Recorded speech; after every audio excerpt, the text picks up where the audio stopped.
तर वाल्मिक कराडची आठवण काढणाऱ्याला पक्षातून काढून टाकलं पाहिजे अशी आक्रमक भूमिका खासदार सुप्रिया सुळेंनी मांडली आहे। तर आठवण येत असेल तर कराडच्या शेजारी जाऊन बसा अशी टीका प्रकाश सोळंके आणि बजरंग सोनवणेंनी केली आहे।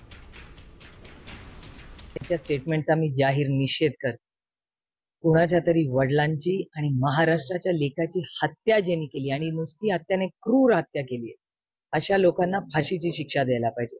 आणि अशा लोकांबद्दल जर महाराष्ट्रातला कुठलाही नेता त्यांना जर आठवण येत असेल तर त्याचा जाहीर निषेधच केला पाहिजे, कारण का हे महाराष्ट्राच्या ऐक्यासाठी हे अतिशय घातक आहे। आणि एका क्रूर हत्येमागच्या लोकांची ह्यांना जर आठवण असेल तर त्यांची विचारधारा काय आहे याच्यावरच प्रश्नचिन्ह आहे। ती खंत खरंच त्यांना मला वाटतं की प्रत्येक क्षणाला त्यांच्या पाठीमागं असणारा सावलीसारखा वाल्मिक कराड याच्याबद्दलच ती खंत असावी।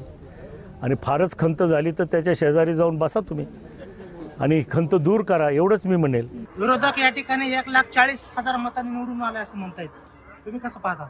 विधानसभेची निवडणूक होती, आम्ही सांगितलं दिवा विजताना मोठा होतो ते सांगितलं मी, त्याच्यामुळे आता तो शेवट होता त्यांचा।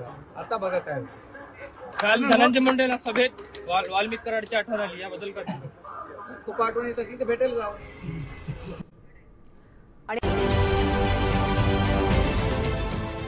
देश विदेशातील प्रत्येक घडामोडींचे लाईव्ह अपडेट मिळवण्यासाठी आता साम टीव्हीच्या सर्व सोशल मीडिया प्लॅटफॉर्मला लाईक, फॉलो आणि सबस्क्राईब करा।